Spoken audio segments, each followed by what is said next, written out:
Assassin's Creed Valhalla, the upcoming 12th core entry in Ubisoft's historical murder series, is set to be a very different experience than the first game was in 2007. What was once a regimented stealth adventure set in the key cities of the Third Crusade is now a vast, country-spanning action RPG with Vikings, character abilities, settlement management, and siege warfare. Assassin's Creed has evolved, but Valhalla is just the latest in a long bloodline of ancestors that have constantly brought change over the series' lifetime. This is why Assassin's Creed is so beautiful. It's a brand, it's a universe that can morph. Assassins never were the exact same through the time periods. And so we have ways to keep the creed, for example, to keep the values, to keep the more important iconic elements, while actually assessing and accepting and embracing the specificities of each time period.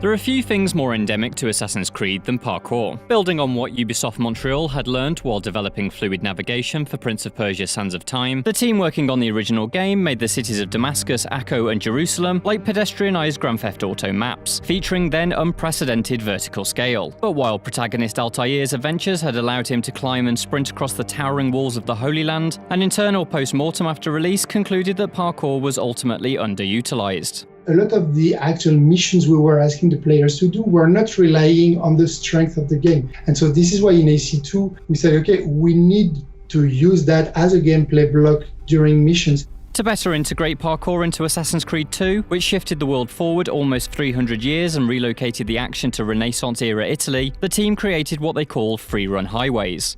It was literally a highway for parkouring where at any given time the player is able to identify a ramp that would lead up to the rooftops, and it became more important to do so because we added the ability to do air assassinations. So we wanted to bring the player up to the higher levels of the city so that you have more opportunities to actually kill people down below. Assassin's Creed 2 featured a variety of new elements in its level design to ensure players would make use of the entire city, rather than limiting activities to individual landmarks. Markers in the world, such as a white sheet, indicated routes that could be easily climbed up to the rooftops, and strong enemies on the ground would actively chase you to encourage seeking higher elevation. And when high above the streets, guards and snipers ensured that rooftops were not safe sanctuaries away from challenge as they had been in the original game. Combined, these elements made parkour deeply integral to experiencing Assassin's Creed 2's world.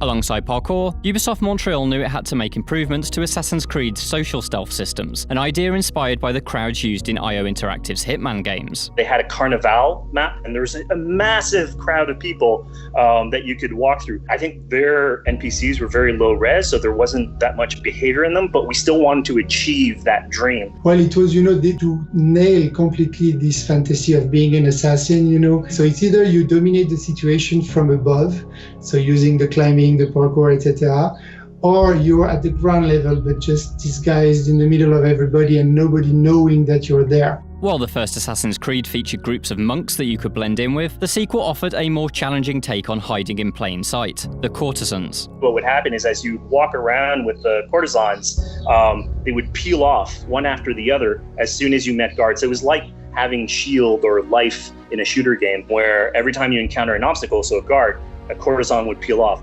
Alongside the courtesans, protagonist Ezio could also employ the assistance of local thieves, who would assist him while running across the city, and mercenaries who could help in battle. The three groups bolstered Assassin's Creed's three main design pillars of social stealth, parkour, and fighting, which ensured the sequel both played better and was more varied than its predecessor. But all of these elements are overshadowed by Assassin's Creed 2's biggest change: a full overhaul of the game's structure. AC1, structure with the memory blocks was a bit repetitive, and we were also lacking variety in terms of actions. So this is why we massively reworked the global structure with the sequences and the memories inside them, and adding a lot of side content, and so other activities, introducing an economic system, having the villa that you could build, and upgrade progressively that would give meaning to some other missions and actions.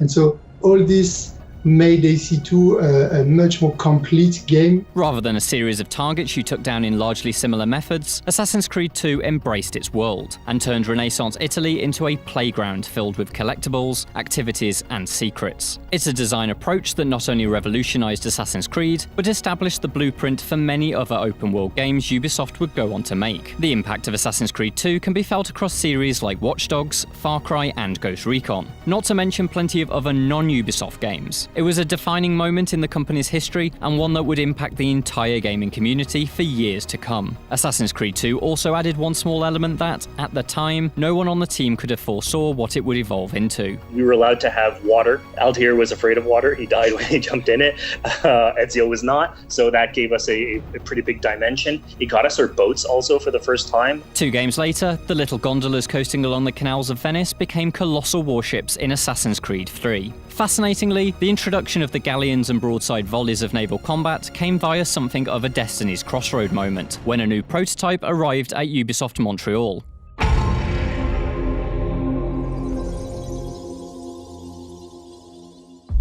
I saw a couple of designers reviewing the naval battle, and we knew it had some potential. The prototype in question had come in from Ubisoft Singapore. The team there had developed a ship-to-ship combat system, albeit without any specific Assassin's Creed project in mind. The team at Ubisoft Montreal quickly realized that naval battles fit perfectly with their new American Revolution setting. Suddenly it made sense that new protagonist Connor wasn't just an assassin, but also a ship captain too. This feeling of being on a ship, firing the cannons and everything, was something really powerful that we knew we had to explore. So it branched off very quickly from a prototype to, okay, let's include it in the game and let's give the Singapore team this awesome mandate. And the rest is history. Ships were not Ubisoft Montreal's only bold move with Assassin's Creed 3. To shift from Renaissance Italy to the colonial American frontier also meant a radical change in environments. After 3 games with Ezio as the protagonist, the series had become famed for parkour on tall European buildings, and the likes of 18th century Boston had none of that. Instead, the world design team developed new free-running routes through the natural woodlands of Massachusetts and New York. This new frontier was a breath of fresh air for level designers. The first discussions we had was tree navigation. We added rock climbing, so putting your hands in cracks and stuff. What we lost in altitude, we gain in network. So because you were using vegetation, it was much more permissible to have like wiry branches and slightly less predictable paths. So we added trees in there to be able to gap between architecture, vegetation, more architecture. Basically, these ingredients sort of helped us create a slightly more organic looking city. And that sort of paved the way for games that came after, where, I mean, you look at Origins and Valhalla now, like, we're mainly an environment game. We're less about architecture. We're way more about discovering rocks and plains and forests. Design evolution for both land and sea made Assassin's Creed 3 a bold new chapter in the series' lineage. But it was an awkward step forward. The naval combat was entirely separate from the land-based adventures, effectively making it feel like a separate campaign that had little influence on the main story. For what came next, Ubisoft Montreal knew it had to bring those components together, and so the pirate fantasy of Black Flag was born.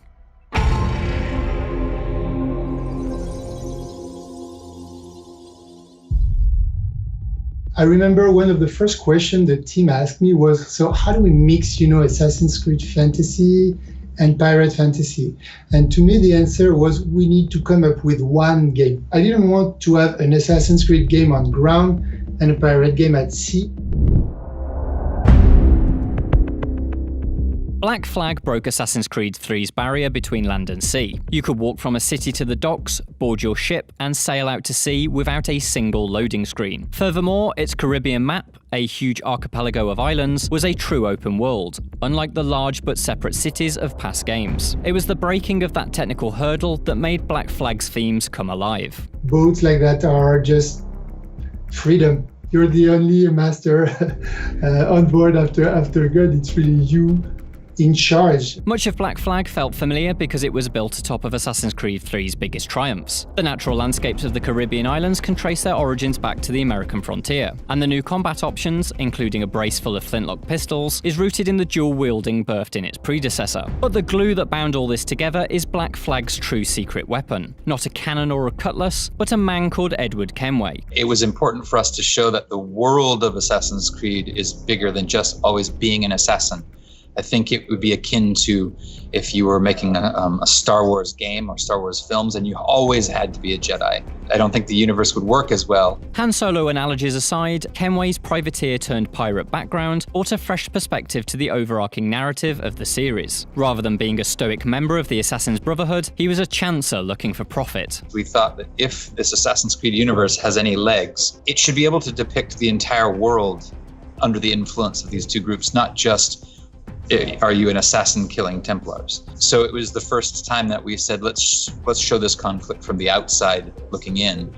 And so at the very beginning of AC4, Edward Kenway steals some assassin robes. He doesn't know who this person is, but he knows that there's going to be money at the end of it. Stealing those robes sparks Edward's growth from rebel to honourable captain. Still an outlaw, but one who can live up to the promises he's made to his family back in England. And by focusing on Edward's journey, Black Flag manages to avoid the pitfalls of over-reliance on MacGuffins like the Apple of Eden, a sci-fi device that the series has frequently fallen back on. It's a story about a man finding himself more than it is about a man finding an artifact or treasure. The seafaring adventures of Captain Kenway came together fluidly, but Assassin's Creed isn't just about the past. The present-day narrative is the thread that links the entire series together, and one that had frequently frustrated players. In Assassin's Creed 3, the story of modern protagonist Desmond Miles had concluded in what many fans saw as disappointing fashion, and so Black Flag had the opportunity to reinvent what the present-day framing story could be. At the time, the writing team was feeling the limitations of always having the same man get in the Animus to relive the memories of his ancestors, almost always in pursuit of a historical artifact that was crucial to saving the present day.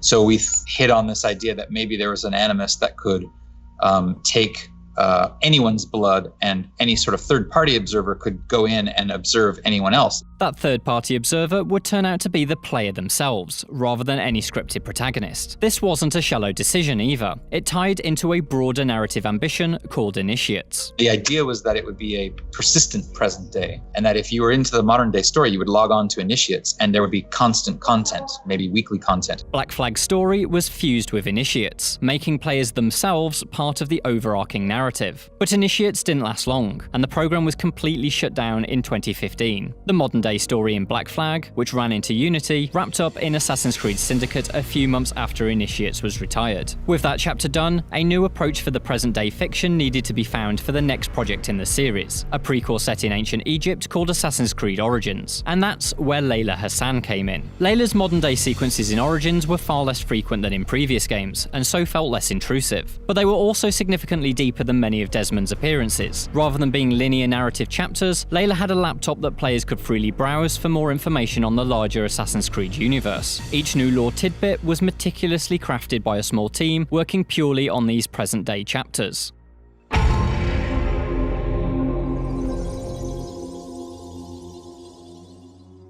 But Origins didn't just reset the series' modern narrative. It overhauled almost every aspect of the game. Combat, equipment, progression, even the series' iconic hidden blade were all broken down and rebuilt. It was like a necessary step forward. It's something that we were feeling for a long time. We had the opportunity to do a full country with Egypt, and it was about giving a lot of freedom for the player to explore, to kind of discover this beautiful world, and obviously it had to translate into the mechanics. The change in mechanics led to a shift in genre for Assassin's Creed as well. Origins and its successor Odyssey both resemble an RPG far more than the stealth action games the series originated as. The decision to add role-playing elements, where you could invest in skill trees to unlock new abilities, came with the realization that the team was building a game that would demand dozens and dozens of hours from players. Origins had to offer more long-term player satisfaction than previous games in the series. I feel that we were focusing a lot on the minute to minute, where I have beautiful fluid animations. When I plunge my hidden blade in an enemy, it's really satisfying. But now I feel that Origins brought the a very satisfying hour-to-hour gameplay. We reward the choices of the player, but from a gameplay perspective, not only from an approach or from a tactical point of view, but really in terms of the time investment. You have a long-term plan, you have a long-term strategy for your character based on the gameplay style that you like, and the game kind of rewards you for it. Origins featured 3 skill trees which allow players to build protagonist Bayek into the kind of character that suited their playstyle. And while those playstyles were familiar to long-term players, broadly speaking dedicated to action or stealth, in Origins they felt very different. For action, that new feel came thanks to an entirely new take on battle. Replacing the parry to auto-kill combo system, Origins introduced a more skill-based approach to combat. Mechanically, this meant that instead of being based strictly on a character's animations, it used hitboxes. Every character and weapon has an invisible box drawn around it, and if those items collide with each other, damage is inflicted. We wanted to have a hitbox system which is a lot more reactive, opening up a lot of possibilities. Prior to that, like every single move had to be, handcrafted by an animator or mocapped or whatever, and then paired with the NPCs. Now, the system gave us a lot of freedom to to tweak and calibrate and balance. Yes, it's still based on animations, but what's driving it is really the data itself. So what's the range of your weapon, how much damage is it doing, and so on. For players looking to remain true to the series' stealth roots, some relearning was required. The Hidden Blade had its always instant kill nature removed, to reflect Bayek's inexperience with it. Social stealth was removed entirely. Instead of hiding amongst people, the environment was filled with tall grasses and other natural cover. This demanded entirely different strategies from players. We were really focusing on the mechanic itself, with to blend in with the RPG. It felt like I'm infiltrating, I'm hiding, I'm using my bow to kill my targets. I was leveling up as much as I can my hidden blade as well. So for me, that's how the stealth was really rewarding in the game. It felt really tactical. I think that's the take that we had on stealth. The decision to eliminate social stealth mechanics was controversial, but was ultimately made to support the narrative. Bayek was a Medjay, something of an ancient Egyptian police officer, and being a recognizable public figure meant social stealth would be impossible for him. But by making Bayek recognizable, the fiction supported a non-linear quest structure. Numerous NPCs from across the country could approach Bayek and ask for help, something they wouldn't ask of an assassin who purposefully hid in the shadows of society. This approach continued into Ubisoft Quebec's Assassin's Creed Odyssey, where protagonist Cassandra or Alexios is a known mercenary, and so social stealth remained absent for another game, traded for further RPG elements like dialogue trees and romance options. But for the next step in Assassin's Creed's evolution, being a blade in the crowd is coming back.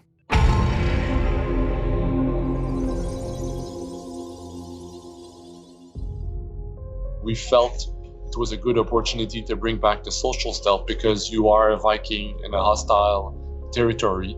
And it makes sense that you cannot always only fight your way through. Sometimes you have to blend in, you have to try to hide. Alongside the return of social stealth is the resurrection of another lost Assassin's Creed ingredient, the home base. Not seen since Syndicate's rolling locomotive stronghold, Valhalla's players will be able to build a Viking settlement which grows and develops over time. It's an advancement of the ideas that began in locations like Ezio's villa and Connor's homestead.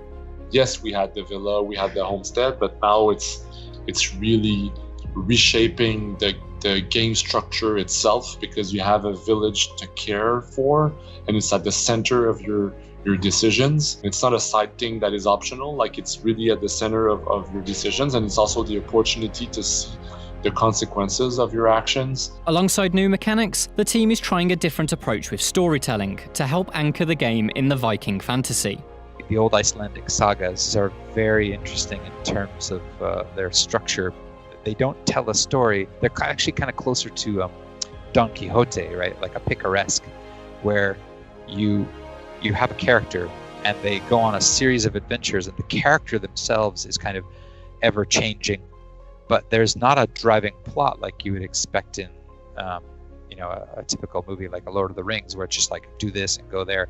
The story itself is actually going to be more kind of like a picaresque. It's going to be more individual stories that all accumulate up into a larger, sort of a greater than the sum of its parts.